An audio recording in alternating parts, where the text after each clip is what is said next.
Good morning everyone. कैसे हैं आप सभी? उम्मीद है आप सभी कोविड-19 के इस दौर में घर पे होंगे, सुरक्षित होंगे, स्वस्थ होंगे। स्टूडेंट्स, हिंदू विधि के अंतर्गत हिंदू उत्तराधिकार अधिनियम 1956 के संबंध में आज हम अध्ययन करेंगे, डिस्कस करेंगे। पूर्व में हमने हिंदू उत्तराधिकार अधिनियम के अंतर्गत सामान्य परिचय, परिभाषा और साथ ही साथ एक हिंदू पुरुष जो कि निर्वसित ही मर गया की संपत्ति के उत्तराधिकार के संबंध में हमने अध्ययन किया था। धारा 8 का अध्ययन किया। उसी कड़ी में आज हम हिंदू स्त्री जो निर्वसित ही मर गई उसकी संपत्ति के संबंध में, उसके उत्तराधिकार के संबंध में हम अध्ययन करेंगे। अध्ययन करने से पहले मैं आपको बता देना चाहूँगा, हमने पूर्व की वीडियो में भी अध्ययन किया था कि संपत्ति के ट्रांसफ़र की, उत्तराधिकार की बात करें तो वहाँ पर देखिए दो स्थिति हैं। पहली कि कोई जीवित व्यक्ति संपत्ति का अंतरण करता है, ट्रांसफ़र करता है, तो उसके संबंध में संपत्ति अंतरण अधिनियम 1882 के प्रावधान लागू होते हैं। और अब बात आती है मृत व्यक्ति की, तो मृत व्यक्ति के संबंध में भी यहाँ पर दो स्थिति हैं कि एक तो स्थिति ये है कि वह व्यक्ति अपनी संपत्ति के संबंध में वसीयती लिखे, जो कि उसकी मृत्यु के पश्चात प्रभाव में आ जाती है। लेकिन मान लो कि एक व्यक्ति है, उसने वसीयत भी वैध की, निर्वसित ही मर गया, तो उसकी संपत्ति के संबंध में हम बात करेंगे। पुरुष के संबंध में हमने पूर्व के वीडियो में बात कर ली, अध्ययन कर लिया। आज हम स्त्री के उत्तराधिकार के संबंध में अध्ययन करेंगे। एक हिंदू स्त्री जो कि निर्वसित ही मर गई के उत्तराधिकार के संबंध में बात करेंगे। देखिए, यदि पक्षकारों का विवाह हिंदू विवाह अधिनियम 1955 के अनुसार संपन्न हुआ है तो उसके उत्तराधिकार के मामले में हिंदू उत्तराधिकार अधिनियम 1956 के प्रावधान लागू होते हैं। यदि पक्षकारों के बीच में विवाह विशेष विवाह अधिनियम स्पेशल मैरिज एक्ट 1954 के अनुसार संपन्न हुआ है तो उत्तराधिकार के मामले में भारतीय उत्तराधिकार अधिनियम 1925 के प्रावधान लागू होते हैं। यदि कोई व्यक्ति चाहे स्त्री हो या पुरुष अविवाहित मरा है तो उसके संबंध में उसके माता पिता की वैवाहिक स्थिति को देखा जाता है कि उन्होंने किस अधिनियम के अनुसार विवाह किया। जिस अधिनियम के अनुसार विवाह किया उसी के अकॉर्डिंग उत्तराधिकार के मामले में जो भी हमने हिंदू उत्तराधिकार अधिनियम और भारतीय उत्तराधिकार अधिनियम की बात की वो यथास्थिति जो भी स्थिति होगी उस हिसाब से लागू हो जाएंगे।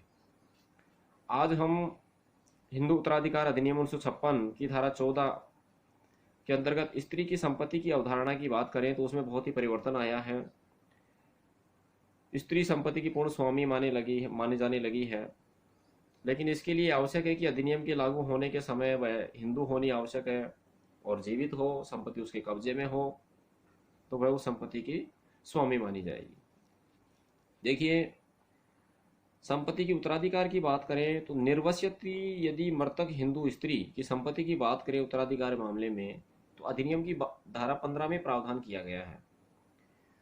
धारा 15 की उपधारा 1 में मृतक हिंदू स्त्री के उत्तराधिकारियों की 5 श्रेणियां बताई गई हैं, जिसमें प्रथम है पुत्र एवं पुत्रियां, जिसके अंतर्गत पूर्व मृत पुत्र या पूर्व मृत पुत्र के साथ साथ में पुत्री के अपत्य भी शामिल हैं और साथ में पति। दूसरे शब्दों में कहें तो इसमें पुत्र एवं पुत्रियां जिसके अंतर्गत पूर्व मृत पुत्र या पुत्री के अपत्य यानी उनके संतान और साथ में पति। नंबर 2 में पति के वारिस, नंबर 3 माता पिता, नंबर 4 पिता के वारिस और नंबर 5 माता के वारिस। देखिए, यदि अधिमानी की बात करें तो जो क्रम से ही दिया हुआ है कि सर्वप्रथम पुत्र, पुत्रियां, पति, इनके न होने पर पति के वारिसों को, पति के वारिस भी नहीं है तो माता पिता को, माता पिता भी नहीं है तो पिता के वारिस, और उनके न होने पर माता के वारिस, यदि ये सभी नहीं है तो अंत में राज्य सरकार में निहित हो जाती है। स्टेट ऑफ पंजाब बना Balwant Singh AIR 1991 supreme court का एक मामला है, जिसमें माननीय उच्चतम न्यायालय ने कहा कि जब निर्वसती मृतक हिंदू स्त्री का कोई उत्तराधिकारी अथवा वारिस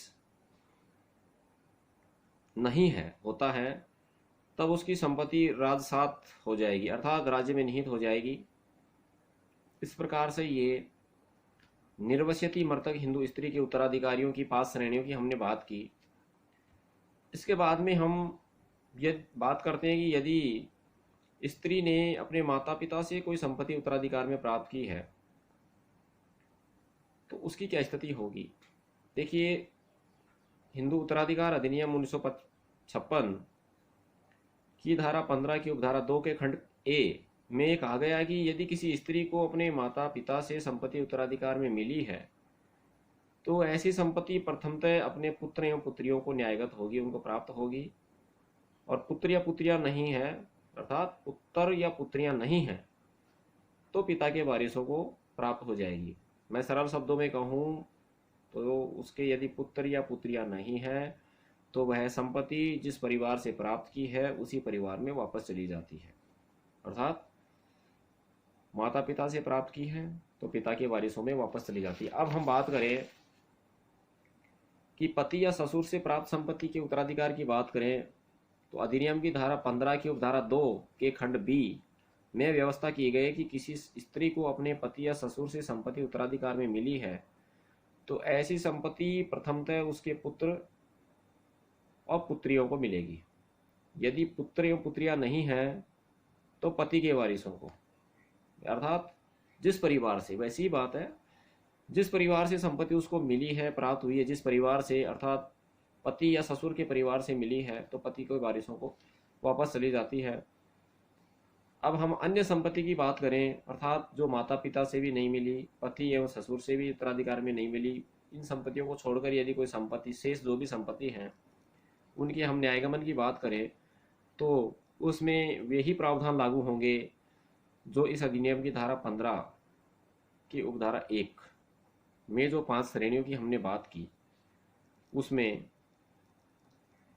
जो भी नियम दिए हैं उनके अनुसार, अधिमान के अनुसार प्राप्त होगी। अधिमान का सामान्य नियम यह है कि पूर्ववर्ती वर्ग के उत्तराधिकारियों का उत्तर वर्ग के उत्तराधिकारियों पर अधिमान, अर्थात प्रेफरेंस होता है। इस प्रकार से हमने एक निर्वसती मृतक हिंदू स्त्री के उत्तराधिकार के संबंध में अध्ययन किया, कौन कौन उसके उत्तराधिकारी हो सकते हैं और किस किस का कब कब अधिमानी अधिकार होता है, माता पिता से जो संपत्ति प्राप्त होती है उसके उत्तराधिकार के नियम क्या हैं, पति एवं ससुर से प्राप्त होती है उसके अधिकार क्या हैं, और अन्य शेष संपत्तियों के बारे में हमने अध्ययन किया। मेरे विचार से इस वीडियो के माध्यम से आप जरूर लाभान्वित होंगे। यदि कोई सुझाव हो तो कमेंट बॉक्स में लिखें। वीडियो पसंद आए तो लाइक करें, शेयर करें, सब्सक्राइब करें। आज के लिए इतना ही, अगले वीडियो में वापस मिलेंगे। धन्यवाद।